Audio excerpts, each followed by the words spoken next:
In Texas, Democrats are turning to the Satanic Temple to help them strike down a law that limits the number of babies who can legally be killed through abortion.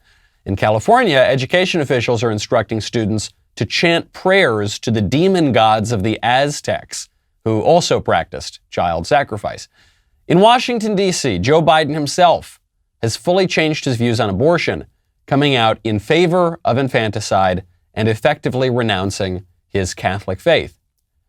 A lot of Americans want to keep religion out of politics, but that is not possible because every single political issue ultimately boils down to religion. There can be no neutrality. The divide is less about right and left than it is about right and wrong. And the craziest part of all of it is that the libs can't see it. They are right now, at this very moment, siding with literal Satanists and Aztec demon gods. They are making the defense of literal child sacrifice their top political priority. And they don't even realize they're doing it, because the devil's finest trick is to convince people that he doesn't exist. I'm Michael Knowles, and this is The Michael Knowles Show.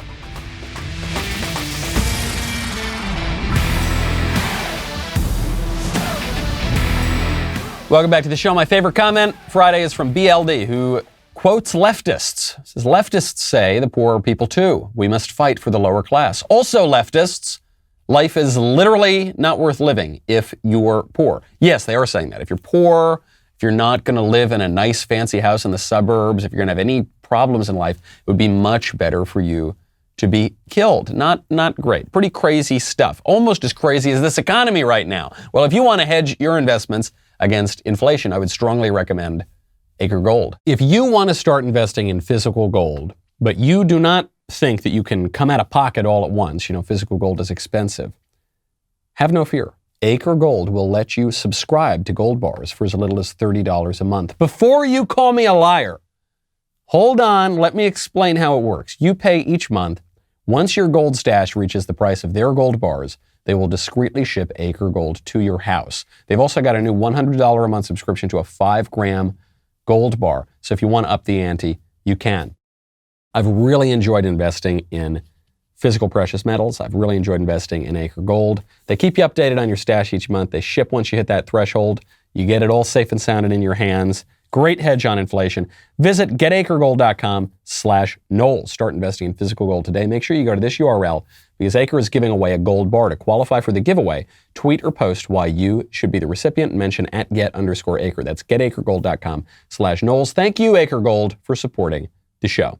We have a lot more to get to. We've got to get to ridiculous fake news about ivermectin. We've got to get to fake news about healthy, quote unquote, young people dying from the coronavirus.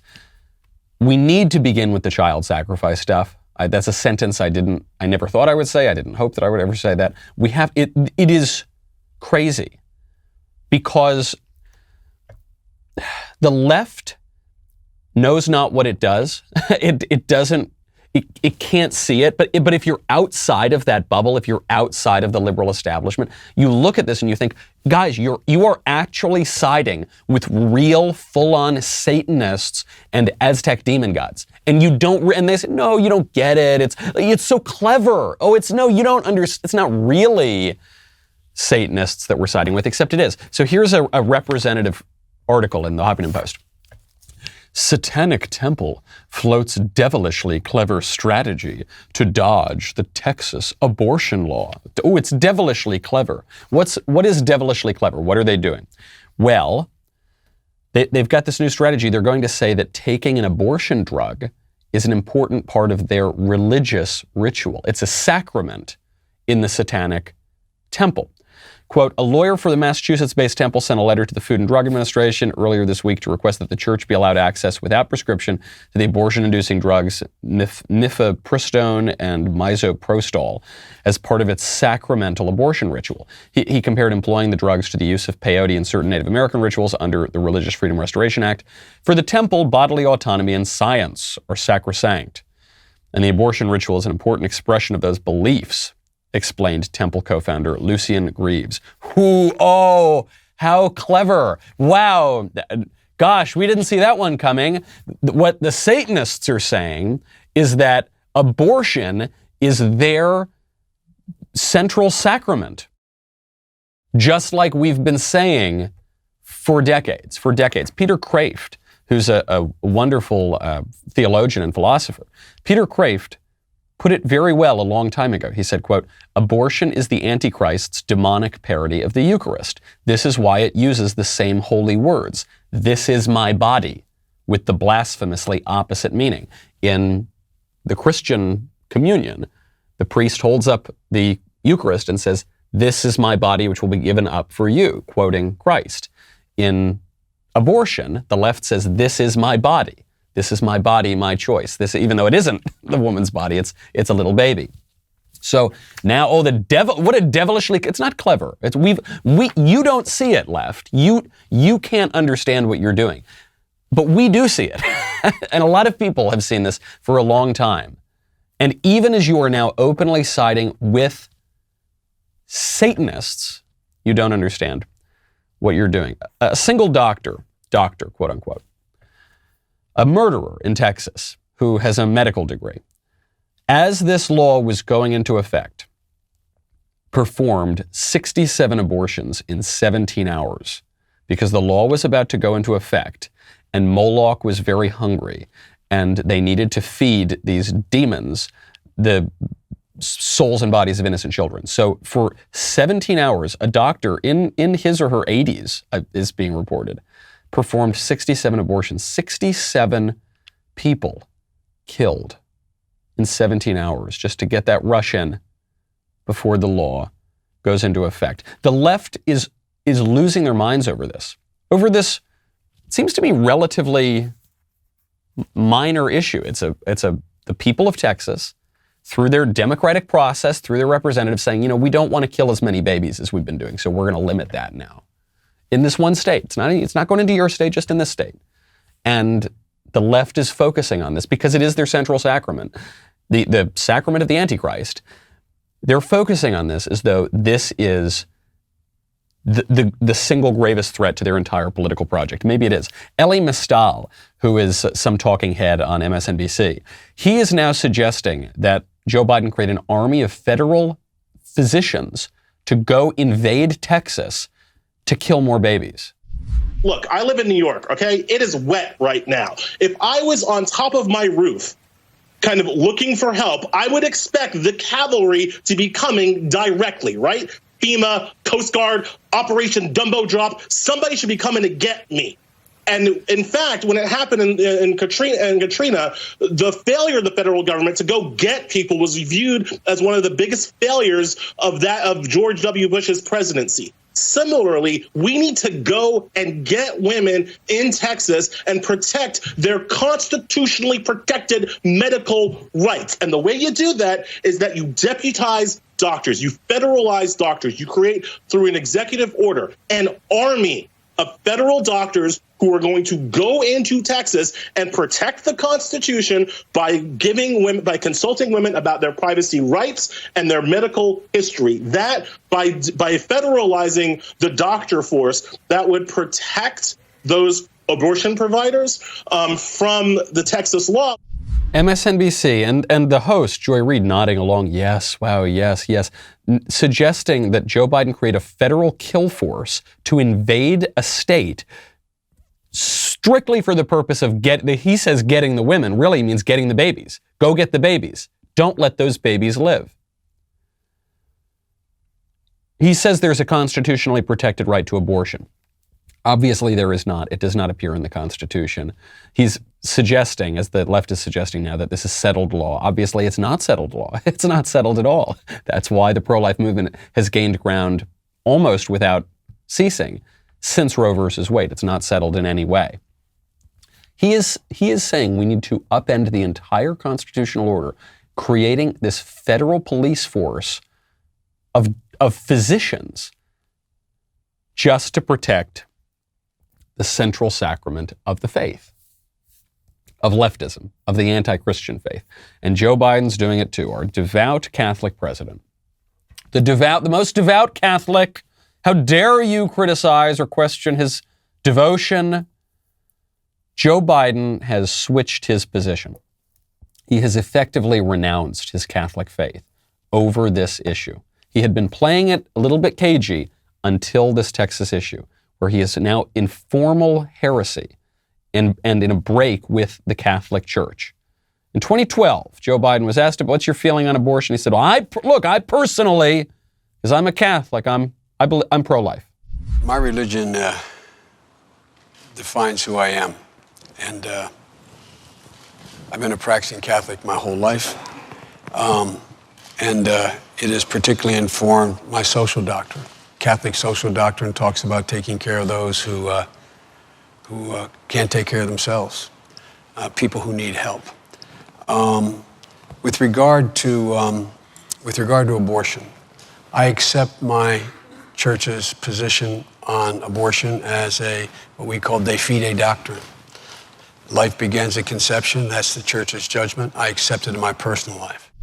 Until last week, when Joe Biden came out and said, I do not agree with that. The church says that life begins at conception. I do not agree with that.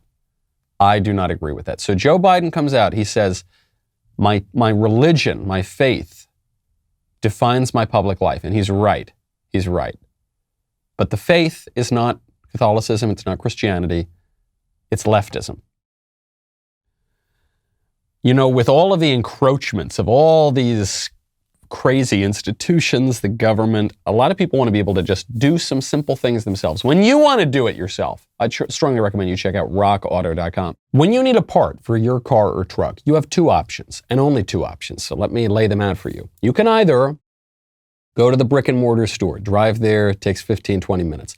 Wait in line, it's another 10 minutes. Wait for the guy to try to, first of all, hound you with questions that you're not going to know the answer to. Then go into the back, look for the part. They're not going to have the part. There's too many parts to have. Then they go online, probably to rockauto.com. They order the part. You wait another week or so, and then you pay twice as much. That's option one or option two. You just go to rockauto.com. Family business, serving auto parts customers online for 20 years. Same low prices for pros and do-it-yourselfers. Always reliably low. No gimmicks. A catalog so simple to navigate, even I can do it. What are you going to pick? Option one or option two?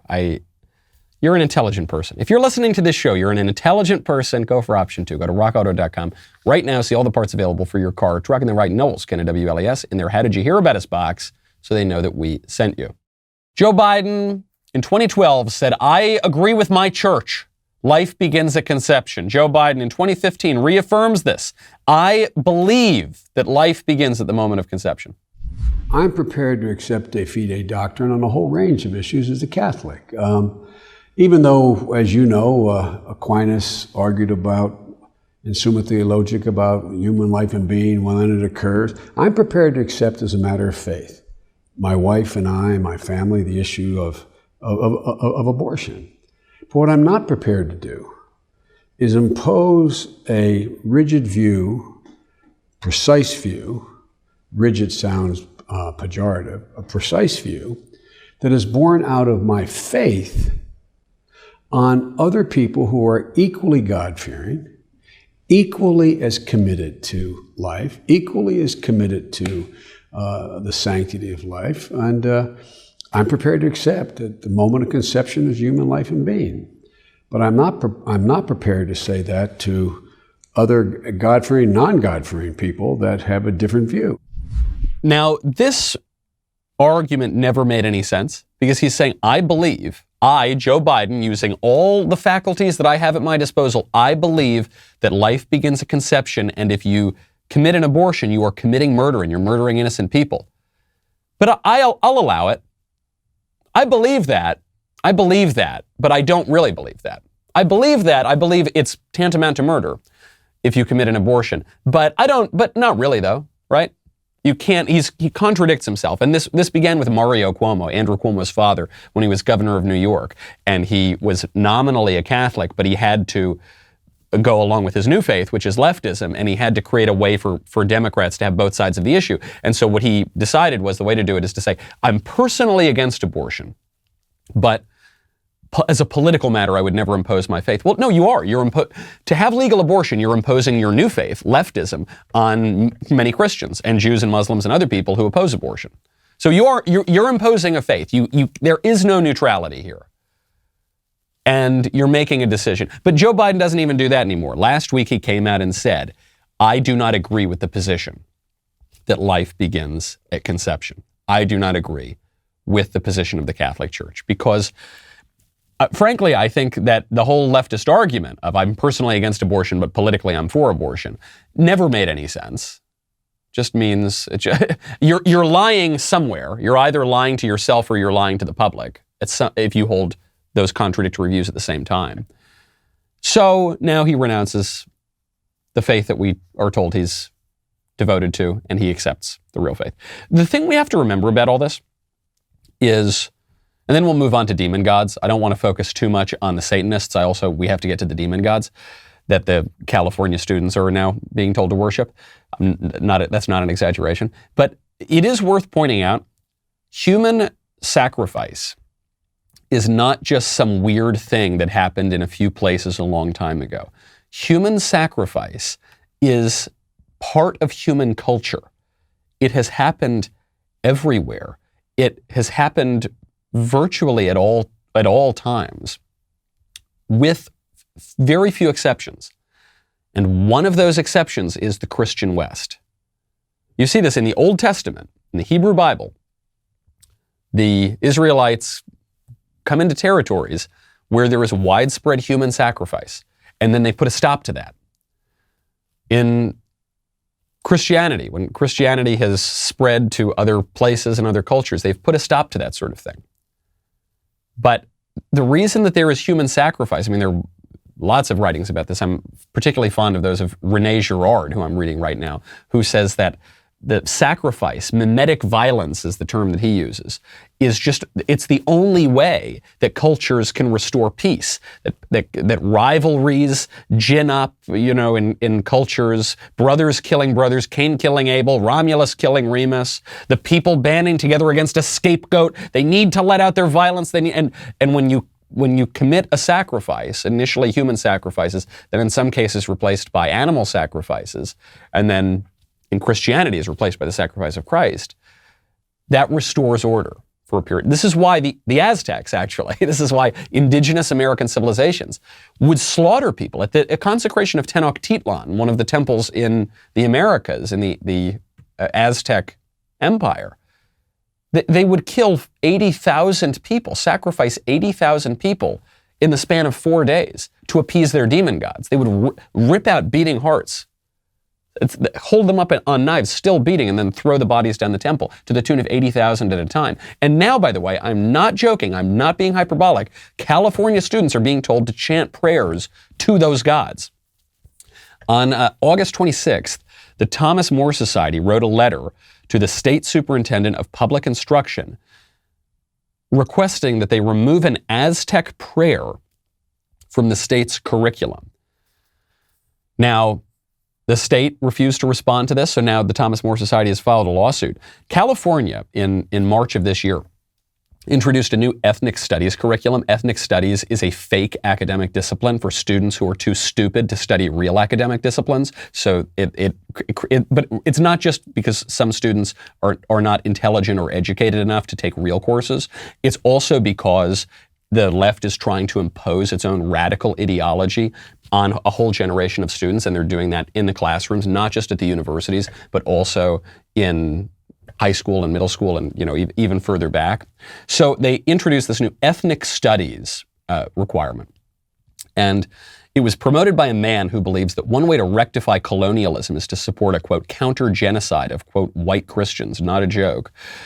He calls on students, quote, to challenge racist, bigoted, discriminatory, imperialist colonial beliefs and practices on multiple levels. And one way they're doing that is having students chant prayers to the Aztec gods Tezcatlipoca and Huitzilopochtli. I'm not pronouncing these correctly, I would assume. This latter god is the god of war, among others, and a god to whom the Aztecs would sacrifice many, many people by stabbing them in the chest and ripping out their hearts while they were still beating. And now our students are chanting prayers to them. Why? Why? What the left is going to say is, oh, Michael, stop getting so hung up on this. It's not a real religious ritual. It's not like a real liturgy. It's just a fun thing to explore other cultures. It's just a fun thing to chant prayers to demon gods sometimes. But you're not really praying to the demon gods. But you are. You are, though. You are literally doing that. And when you perform rituals, with your bodies, with your speech, when you do that, that is a religious rite. It is, and you might not realize it. You might think you're being really clever, just like the Huffington Post thinks they're being devilishly clever. It looks like we're partnering up with Satanists to preserve the sacrament, the Antichrist sacrament of abortion, but we're not really doing that. We're just, science promoters. We're just secularists. It's not really satanic. We're just sort of ironically satanic. If you perform an activity or a ritual or a rite, ironically, forever and ever and ever, and you just keep doing it, it's no longer ironic. When you pray to demon gods, but it's ironically, but you do it, you actually are doing it with you've actually done it. You're actually doing something. This is probably not a good idea. So the Thomas More Society, what they're trying to do is say, keep religion out of the schools. We can't have this prayer to the Aztec demon gods of human sacrifice because, that would be imposing religion on schools, and we're not allowed to do that, so let's stop that. Whatever we got to do to get the demon god prayers out of schools, I guess that's a good place to start. But I don't think this line of attack of keep religion out of schools, I don't think it's ultimately going to be successful. I think we need to grapple with the much more difficult question, but ultimately more correct one, which is acknowledging that we will have a religion in schools. All education is oriented toward certain goals, certain ideals of ethics and morality, and yes, religion, metaphysics, a recognition of how the human person relates to the world. And we've got to make some choices. What kind of education are they going to get? What kind of moral order are they looking at? What do they believe about the human person?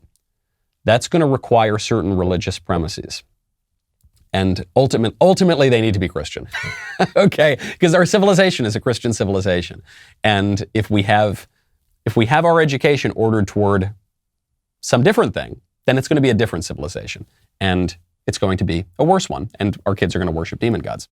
Morning Wire is another great way to, it's another great ritual to get into, because you can get all the news in about 15 minutes, just all the facts straight at you. Subscribe right now.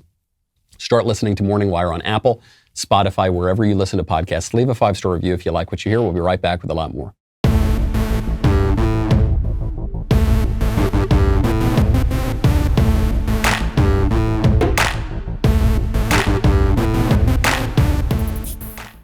Jay Leno, former host of The Tonight Show, longtime comedian. Jay Leno is defending cancel culture.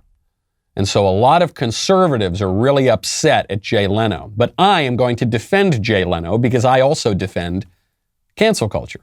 Not the terrible leftist cancel culture, but the idea of cancel culture in general. Here's what Jay Leno said. He said, when I do a gig in Utah and they'll go, look, we don't want any drug jokes. We don't want any sex jokes. I go, okay, I'll take those out. And I do something else. With the Me Too movement, all of a sudden the sexist jokes everyone used to do, you can't do them anymore. You adapt to the circumstances. You either change with the times or you die. A lot of comedians have come out and said, enough cancel culture. We should be able to say whatever we want. Jay Leno has the much more nuanced and correct view here. No, if a comedian goes and plays a show in Utah, in some devout Mormon enclave of Utah, and he starts doing a bunch of raunchy jokes, they're not going to land. It's not going to work. And no whining about cancel culture is ever going to make them work, because that community has standards, just like every community has standards. And so in that hypothetical devout community in Utah, some of the taboos involve raunchy sex jokes. In the devout leftist communities of New York or Los Angeles, those taboos involve making jokes about how men are different than women. You're not allowed to do that anymore. But you could make those jokes in Utah, and you could make the raunchy sex jokes in New York. But there are going to be standards and taboos. And so when we're thinking about all of these issues, what kind of activities we're allowed to engage in Texas, what kind of things kids are going to be taught in schools, what kind of jokes comedians can make, I think we've got to move past the shallow "my freedom" slogans, okay? We want freedom. We love freedom. We like the tradition of freedom, but freedom doesn't just mean doing whatever you want at any given time. Okay, no serious person has ever thought that that's what freedom is. Certainly not the founding fathers. We need to dig in much more to these harder questions. What is it that we're proscribing in Texas? What is it we're not allowed to do? What is it that we're praying to in schools? What is it that our religious education is aiming at, our inevitable religious education? What is it that is off limits even for comedians? You know what's off limits in China right now? Girly men in the movies. September 3rd, Amazon released its remake of Cinderella. This is news to me. I haven't caught the movie yet. This is featuring Billy Porter, whom I've never heard of, in the role of a genderless fairy godmother. So he's a guy, but he's like from what I take it from the costume, he's like a flamboyant, gender-bending fairy godfather mother. Officials in China have called for, quote, resolutely putting an end to sissy men and other abnormal aesthetics on television. The party also instructed entertainment producers not to cast actors with, quote, lapsed morals and incorrect political positions. And they're banning reality shows that feature the children of stars, arguing that these promote a, quote, unhealthy preoccupation with vulgar internet celebrities, as well as an admiration of wealth and celebrity. They're also banning excessive video game use by kids, to which I would say, it doesn't sound so bad, does it? You never want to be on the side of the Communist Party in China, and I'm not, but on the broader point, I suppose I am. Because what is really clear in China is something that exists in America, but people are just not clear about it. Namely, there actually are standards and limits that are in place. The standards and limits are just different. In America, the blob, the liberal establishment that runs Hollywood, that the studios system, the not the old studio system, but the new way that it works, is such that you really can't produce movies that are patriotic, that take a positive view of American history, that include strong masculine men who are good, who are not toxic, and women who are womanly. That's not really permitted. It's always the woman can't be saved by the man anymore. The damsel in distress, the woman has to save herself, or she has to come in and save the man even, or the man has to be sort of effeminate or very toxic, or it's always got to be ideological with very few exceptions, especially these days. So what China is regressing toward, I guess you would say, is Maoism. That Mao did this stuff too. He said, now there's going to be really rigid rules in place about our art. We don't want just pure agitprop, but we also don't want girly men and unpatriotic themes, and we don't want all this craziness in the movies. We recognize that the culture is going to craft the citizenry, and we want to make sure that the culture is doing a good job. The left they imported this directly from Mao, actually, in the 1960s, from China, and it has shaped the way that leftism in America has progressed in the ensuing decades. I write about this a lot in my book, Speechless. So they're right. I think we need to acknowledge that they're right, and I think we need to, once again, move beyond this really shallow language of, you do whatever you want. The government can never do anything. And we should never tell Hollywood that they shouldn't make a movie, that is unpatriotic or anti-American or inverting of standards. We can't do that because everyone should be able to do whatever they want at any given time. Politics is downstream of culture. The politics never affects the culture, as we're often told. No. To use a line from George Will, actually, back when he was conservative, statecraft is soulcraft. Yes, the prevailing culture in a society will shape the kind of government that that society has, but the government will also shape the kind of people that are there. We know this. Conservatives admit this all the time. Whenever we complain about the Great Society and the governmental upheavals of the 1960s, how it destroyed the black family, what we are acknowledging is the government can shape the citizenry. The politics can shape the culture as well. And what China is saying is, yeah, we don't want all of our men to stop being men. Yeah, we don't want all of our kids to waste all their time on video games. Yeah, we don't want all of our citizens to hate their country. So we're going to suppress those kinds of themes. You know, in the late 1930s, you had some of the greatest films that were ever made were all made during this period. And, you know, part of this is because of the Hays Code. This was an industry self-regulating system to avoid government censorship. And so they created their own self-censorship. And you had all of these really, really great movies. But movies weren't always wholesome in the past. Actually, before the Hays Code went into effect, you had a bunch of filthy, degenerate movies. I'm thinking you may have seen a clip of one of them going around the internet. It kind of became a meme of like all sorts of people who look they have all sorts of crazy problem. I think the movie's called Freaks, right? And it's like one of us, Google gobble. And it's just, the whole point of it is this, it's supposed to be a freak show and, you know, very perverse and weird and creepy. And a lot of movies were like that back then. And then there was some self-regulation and you had really high works of art and frankly a culture that I think was healthier. And now we're regressing toward that. So I'm not saying we gotta, you know, copy China exactly. The problem with China is and they're using this kind of language. They want to be revolutionary. They want to be socialist. They want to use the government to impose that Maoist cultural revolution once again. We don't want to do that. But we need to recognize that the government and the culture and the institutions are going to shape people. So we should use that for good, traditional American ends. Speaking of fictional media, you've probably seen this story over the weekend, but just a quick note to remind you not to believe what you read in the media. Rolling Stone headline, one hospital denies Oklahoma doctor's story of ivermectin overdoses causing ER delays for gunshot victims. That's the new headline.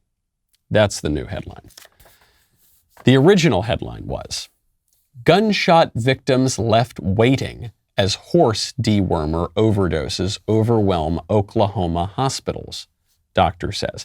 That's weird. It's the same article. Why they have different headlines? Because the story was completely fake. And this story it was in Rolling Stone. It was picked up by my doppelganger over at MSNBC, Rachel Maddow. It was picked up on local news. This went everywhere. Gunshot victims are left waiting because idiot rube conservatives are eating horse dewormer and poisoning themselves. Rachel Maddow, quote, patients overdosing on ivermectin backing up rural Oklahoma hospitals and ambulances. Quote, the scariest one I've heard of and seen is people coming in with vision loss, he said. Rachel Maddow tweeting this around. But then Rolling Stone had to change the headline because it was fake. It's completely fake. This story was based on one doctor's claims, and the doctor doesn't even work at the hospital anymore. Here's the statement from the hospital. Although Dr. Jason Michalea is not an employee of NHS Sequoia, he is affiliated with a medical staffing group that provides coverage for our emergency room. With that said, Dr. Michalea has not worked at our Salislaw location in over 2 months. NHS Sequoia has not treated any patients due to complications relating to taking ivermectin. This includes not treating any patients for ivermectin overdose.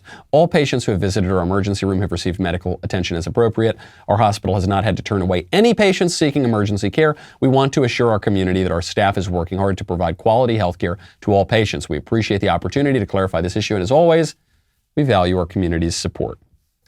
In other words, the story was completely fake. Every aspect of it was completely fake. But it made it around the world. It's not the only one. It's not the only fake ivermectin story. The Associated Press.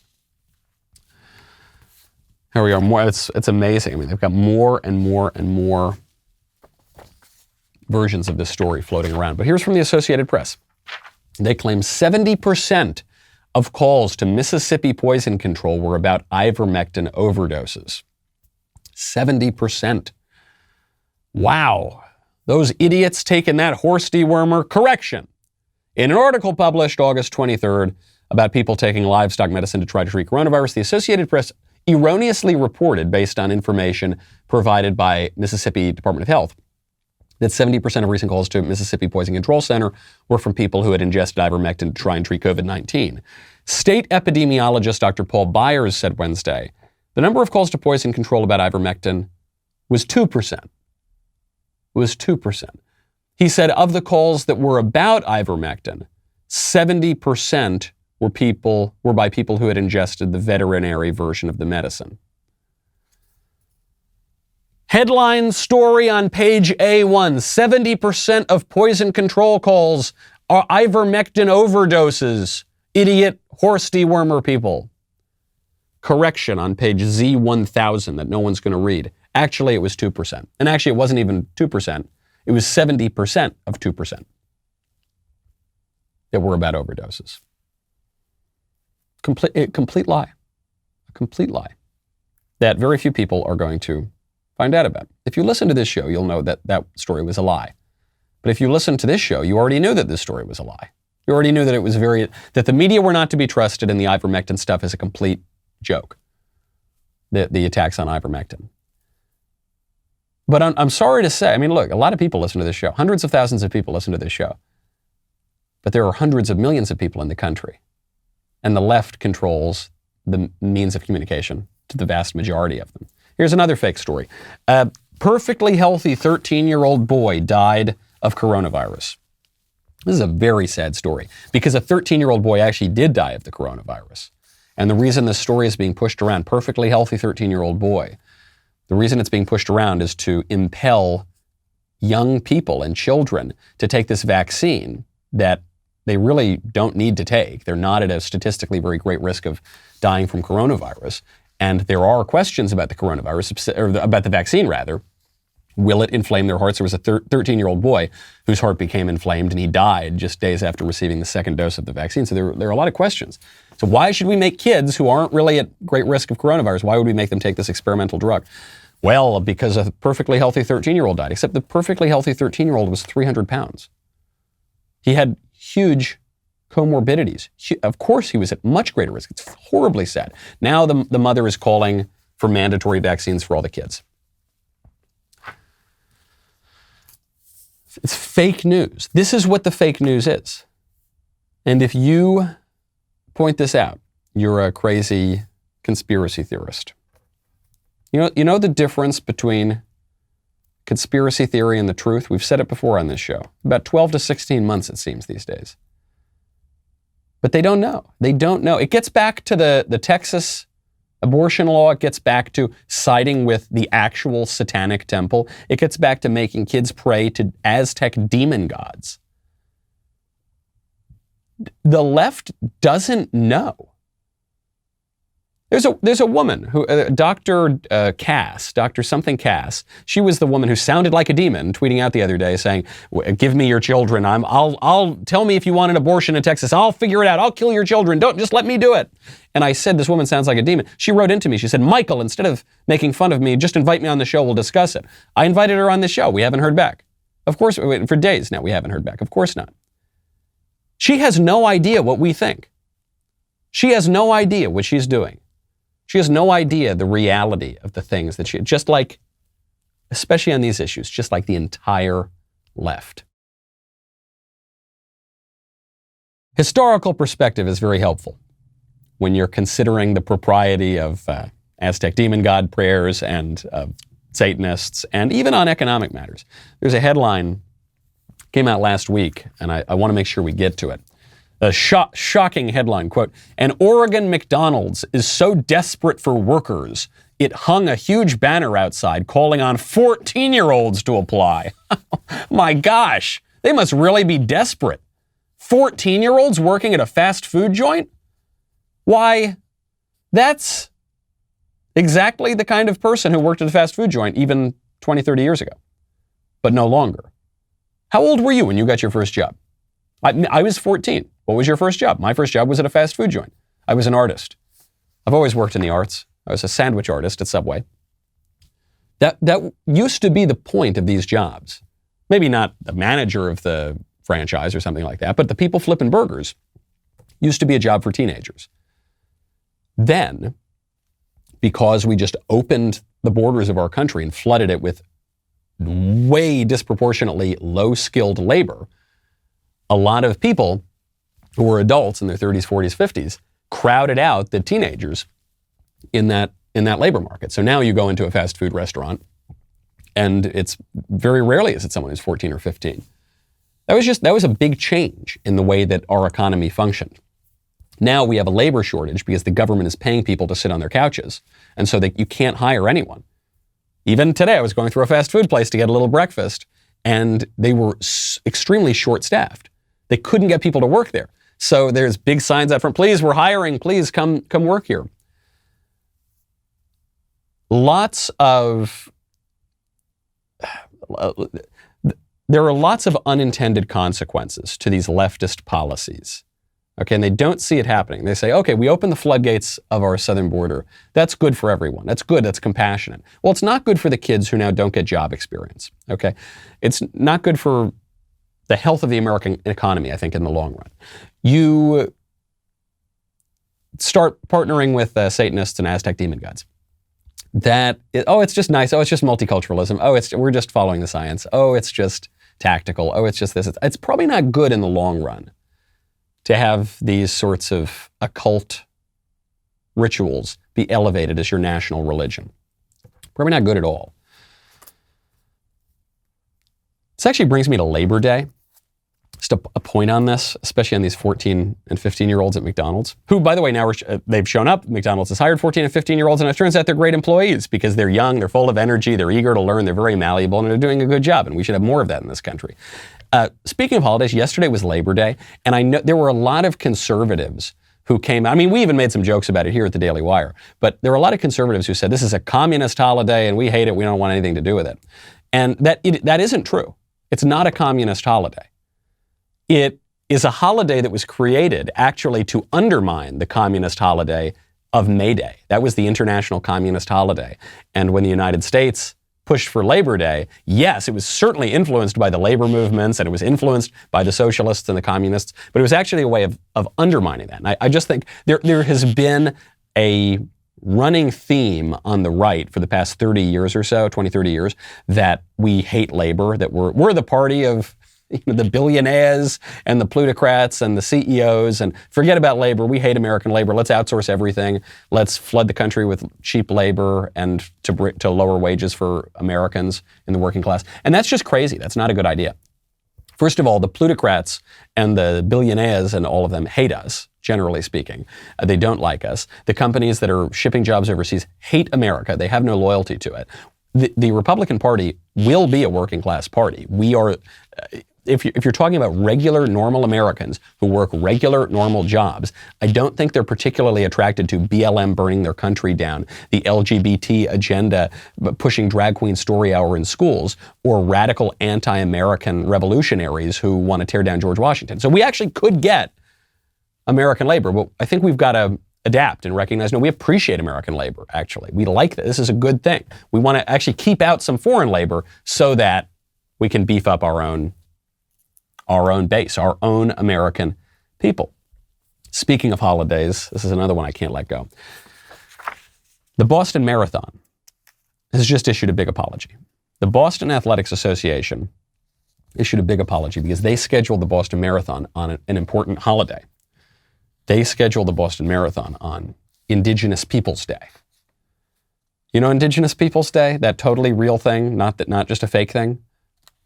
Now, when is Indigenous Peoples Day? I looked it up. It's October 9th. I said, no, that can't be Indigenous Peoples Day. That's Columbus Day. Columbus Day. Oh, right. Indigenous Peoples Day was invented by the libs because they hate Columbus so much because Columbus is the representative of Western civilization. And the Boston Athletics Association is not apologizing that they put their marathon on Columbus Day, which is a good holiday about a great man. Got an ethnic component, too. The Italians love Columbus Day because Columbus was Italian. But it's a broader holiday for Western civilization, discovery of the New World. No, they're apologizing because it's offensive to Indians and people who don't think that the United States is a legitimate country and think that we stole everyone's land and we shouldn't be here in the first place, and America is just a colonial, evil, awful project. Who cares? Who cares? Is what people, who cares if it's Indigenous Peoples Day or Columbus Day or if the marathon's there? Look, both sides are crazy about this. It's not a big deal, right? The left cares. The left cares. Who cares about the pronouns? Who cares about this? Who cares? Who cares about the holidays? The left cares. That's why they're putting so much energy and effort into renaming the holidays, because a holiday is a holy day.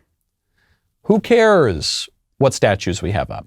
Who cares what prayers the kids are reciting in schools as part of their multiculturalism curriculum? Who cares? The left cares. Why does the left care? Because the holidays that we keep holy, the prayers that we chant, the rituals that we engage in, will define our culture and our politics and our religion. And if you do it enough, if you just do it enough and you're mindless about it, you just do it because the left leads you there and you don't fight back, you're not even going to know it's happening. And you're going to wake up one day and you're going to be worshiping Satan and the demon gods. And you're going to say, how did we get here? How did we get here? Because we didn't care enough and we didn't fight back. I'm Michael Knowles. This is The Michael Knowles Show. I'll see you tomorrow.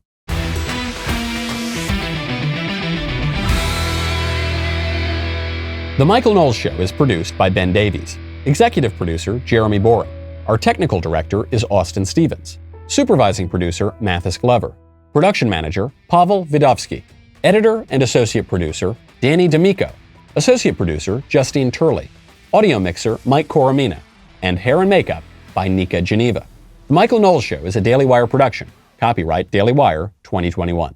On the Matt Walsh Show, we talk about the things that matter, real issues that affect you, your family, our country, not just politics, but culture, faith, current events, all the fundamentals. If they matter to you, come check out the show.